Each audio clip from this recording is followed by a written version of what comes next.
Alright, so today we're actually going to be talking about the reason why I went basically complete full free to play and essentially what I'm saving my gems for. So every week you get PvP gems that you should be saving all of those for a specific character. Now, he's obviously not out yet and he probably won't be for maybe another month or two. Maybe, I don't know exactly. But Lost Vein Meliodas. So, as you can see right here, this is an Estarossa, the green one, which he is a coin shop unit. So basically what that means is that you guys should not be summoning on the banner that has just came out to I guess today. But this one right here, the red one, this is the red version where you can tell by like his attacks. This one's actually really bad. He is the worst one out of the two. So don't summon. That's basically what I'm gonna say. Now if you want to summon because you like Estarossa, by all means go ahead and do it.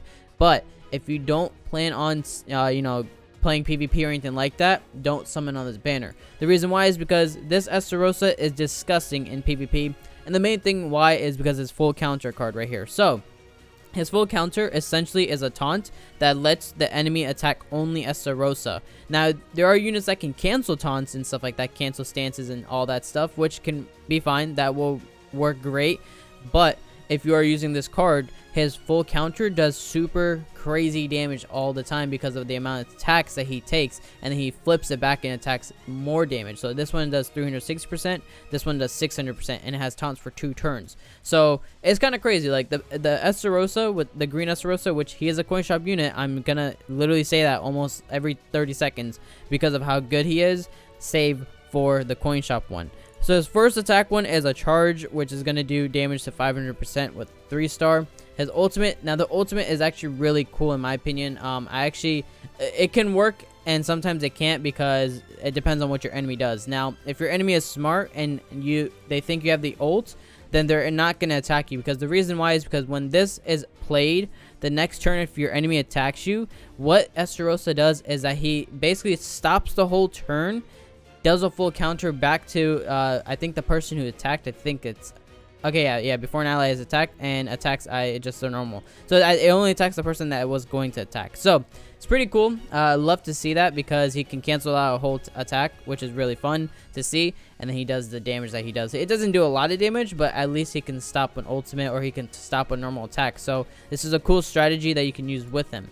Now the only reason why I am saving and why I am becoming free to play is because, one, Lost Vein Meliodas is definitely going to be the best unit to have in the game. He is literally like an LR in this game, in my opinion, and a legendary rare, just because of how insane he is. Now, obviously, newer units will come out, and he'll be a little bit, not useless, but he'll be basically countered, essentially. So, for now, I mean, it's still great to have him whenever he will come out. But for units like Estarossa, not really worth it right now because you can get him from the coin shop. The red one is useless completely, so if you're only there for the collection, sure, summon. I probably will do one multi just for the fun of it because I have 542 gems. I think that's a good amount to be saving from all the times I was saving. This banner you can skip completely. You don't need to summon on that. Bond, useless, don't summon on it. Now the reason why I am saving is because also if you're saving your part 2 tickets, the part 2 tickets will have Estarossa in it, and it will have Dairy Airy. Now those are the main 2 units I'm looking forward to get whenever I do get them. Well, obviously the green Estarossa is going to be coin shop hopefully sometime soon, so get him from there. But for the red Dairy Airy, she will be in here, so whenever she comes out, I'd rather you summon from the part 2 tickets than summoning on her banner whenever she comes out, because it's not going to be worth it in my opinion. Now once Lost Vein Meliodas comes out, if they do what JP did, you should essentially get him after 900 gems. So if you're saving up that many, then you should be good to get him, so it works out perfectly. Now another thing is, they do have the coin shop right here of Escanor. So the red Escanor, if you guys never pulled him, you can get him now for 7 coins. I don't know when he's going to go on the limited time sale, but if you guys want to get him, you guys can. I haven't got it yet because I don't have any coins, which is whatever, but you guys can get him, and I already obviously pulled him, whatever. That's not an issue from here for me, but talking about in general, if you guys want to get him and get his ultimate up, you guys can. So that's basically why I'm going free to play, what my reasons are for it, and essentially what I'm planning on to do for the future of the game, and just what to do. So yeah, I haven't really been uploading or anything like that. I appreciate everyone who is still supporting, obviously, but we're gonna go ahead and do one multi, and then we're gonna go ahead and talk about Lost Vein Meliodas and what is my reasons for saving for him. So Let's do this multi real quick. Hopefully I pull something. Maybe, hopefully, I don't know. Okay, a branch. So a branch doesn't mean anything, but it could possibly do something for us, which I've seen in the past it has done. Like that, exactly like I said, a branch can mean something. It can. So we have an SSR in here. Now, I will 100% take the red Estarossa just because I know the green one will be in the coin shop. Will be in the coin shop, like I'm saying. And I'll take that if I do get him. But if I get the green one right now, that's even better. So we'll see what we have. So one SSR. So we'll see what we get from here. But if you guys did summon, I don't know why you would. But if you guys did because you love Estarossa, let me know if you guys pulled him or if you guys didn't. How many gems you guys are spending. I would personally only do one multi. That's it. I don't think I'm going to do anything more than that and maybe get that Estarossa. Alright, so we got Helbram, which I don't know how many times I've pulled Helbram. I have him SA 6 or level 6 and like it's just not worth it. So we got so we got him. Actually, I don't know. Yeah, he should be 6/6. So yeah, did one multi. I'm not gonna do more than that. I have 500 and what, like 15 gems, I think. I'm saving all of that for Lost Vein Meliodas, or 512. But that's basically why. So to talk about the specific unit I really want is going to be Lost Vein Meliodas. We're gonna actually go ahead and switch to GC Database. Huge shout out to them for making this website. It's just insane to have. So he is a STR or strength, and we're gonna go ahead and talk about him real quick. So the reason why this unit is going to be better to have out of the other units that are coming out to the game is because the main thing about this unit is that he actually is a card that can get his ultimate really, really fast.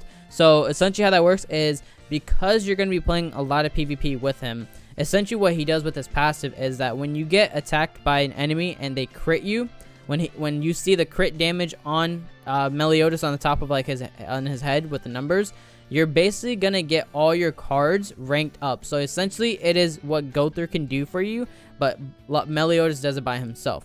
And the cool thing is when that happens is that when you rank up his first skill attack, this is essentially the same card as Green Escanor. So when he does that Elegant Blow, that's going to give him ultimate gauges up, right? So it adds on it. So the 2-star gives a 1 ultimate gauge orb, 3-star does it 2 ultimate gauge orbs. So essentially you can really get the 3 stars up really, really fast. Now the cool thing is when he does attack, he does a lot of damage because it's over 500% of attack on one enemy, and you'll see like he can do over 100,000 easily with that card. His second skill, the second skill is an attack all. So he can attack everyone on the field, which is pretty good damage. And the cool thing is that it has charge, so he does ignore defense. So that part does not matter for it. So really, really good. I think anyone who has resistance on their units basically just is going to ignore that and just going to do some pretty high damage. Rank 3 does a 325% damage on all enemies. So it won't do crazy damage like the first skill, but it still does a really high damage scaling. So it's really, really nice to see that. Now, because of his passive, now that he ranks all his cards up taking a critical damage, he is just insane for this game, which is going to be insane for PvP, ungeared or geared, or even playing in just normal PvE content. He just is good because doing higher level skill attacks is really, really good. So he's the only unit in the game that actually has that ability, which is really dope, and I can't wait for that.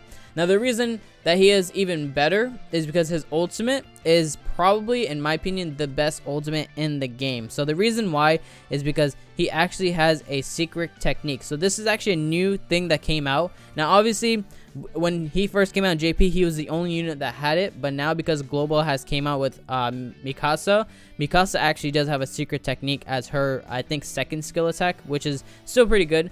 But secret technique is a really cool form, or I guess it's I don't know what to call it exactly, but it's a really cool unique thing because what it does is that it's an additional 20% damage per hero skill in the hand. So essentially, if you have more cards, more of his cards in your hand, you're gonna get an additional 20% boosted on his ultimate attack, which is really, really cool. So he attacks all, which is insane. He's going to be super disgusting when it comes to attacking everyone in PvP. He's going to do literally over 300,000 damage on everyone. So it's going to kill literally the whole team. So it's really good. And the cool thing is he is the only unit I think so far that is effective against all attributes. So it does not matter what type you are. He's going to do insane damage on you. This is legit why he is an LR in this game. So reasons why for that is because he's just disgusting. So I personally think save all your gems for Lost Flame Meliodas. Go full free to play if you guys have to. If you guys are whales or anything like that, I can understand if you guys want to specifically play a lot with the game, but I personally think you guys should just save all your gems, because once he comes out, that's it. A lot of people are going to be playing with him on PvP, and you're going to have a hard time playing against him because of how it's set up. But the updates that were coming out, obviously Estarossa was coming out, new stuff is coming out, like the boss battles are coming, and then as well as the new I guess, I don't know what the name is, but another event, Kimara, whatever, Demon Kimara. It's that yellow one that looks like Exodia, essentially. That's the thing that's coming out. This one's kind of boring to do, but if you guys want to do that, you guys can. You obviously can get rewards from here and do all of that cool stuff as well. Part 2 tickets, I 100% recommend getting the Part 2 tickets, because you want to save those specifically for Red Dairy Airy. So that's what I'm going to be doing, saving all my Part 2 tickets for Dairy Airy. I'm not going to summon for her, because realistically, she's not going to be there other than if you're going to use it for guild boss, because she's really good for guild bosses. Other than that, she's not going to be really that crazy for PvP. There's another version of her that's actually even better, in my opinion, because of the way her passive works, which is going to be the green one, which actually I'm gonna talk about right now, because I know this is actually a huge deal to me. Personally, the reason why I think she's good, and a lot of people might not think this, is because of the way her card works. Now, the cool thing is she also depletes ultimate gauge orbs, which is the same way with Merlin. Her second skill attack does attack all, and it fills up her ultimate gauge orbs, which is really good, because when you get to her ultimate is really disgusting, because she has Amplify, which is going to do a damage 30% per active buff on self, which is good, because if you have a unit that can buff units, like, you know, Red Arthur would be one of them, you can use that. Now, her passive is something I like. Now, it could work really well. I don't know exactly how it's going to go with the PvP system for global, but basically what she does is that her ultimate move gauge will not be filled when enemies move skills. So essentially every time they move it, the ultimate gauge orb is not going anywhere. Super good in my opinion, because that makes it harder for ultimates to happen, but you can actually make it happen. So that's why I think it's really good for this unit. We'll see when it comes out. Her PvP commandment is decreases the damage dealt by ranged attacks of allies and enemies in PvP by 35%. So yeah, it sucks that it affects you too, but as long as it affects the enemy, then that should be fine. But essentially, this card I think could be really good as a support unit as well, just because of being able to take away ultimate gauge orbs, filling up her own ultimate gauge orb, and doing a really high damage with her own ultimate, and her passive just being one that your enemy can't get ultimate gauge orbs. It's just disgusting in my opinion. But we'll see what happens with Global's PvP system, just because the way it's set up and stuff like that. But essentially, that is why I'm going full free to play, why I'm going to be saving all my gems for Lost Flame Meliodas only, and I'm just going to summon for Red Dairy Airy through the Part 2 tickets, and then get the Estarossa for the green one from the coin shop, and that's going to be it for that. So hopefully you guys have a same kind of mindset. If you guys do, let me know in the comments below. If you guys don't, let me know what you guys are planning on doing. If you guys summon, if you guys are going to be saving your gems for something else other than Lost Flame Melee, let me know all of that in the comments below. But if you guys did enjoy today's video, let me know in the comments below. Obviously, drop a like onto today's video, guys, if you did enjoy. And yeah, if you guys are new to the channel, you guys are enjoying Grand Cross and the content I'm creating, make sure to go and subscribe to the channel. And that's going to do it for today's video, guys. Have a great day.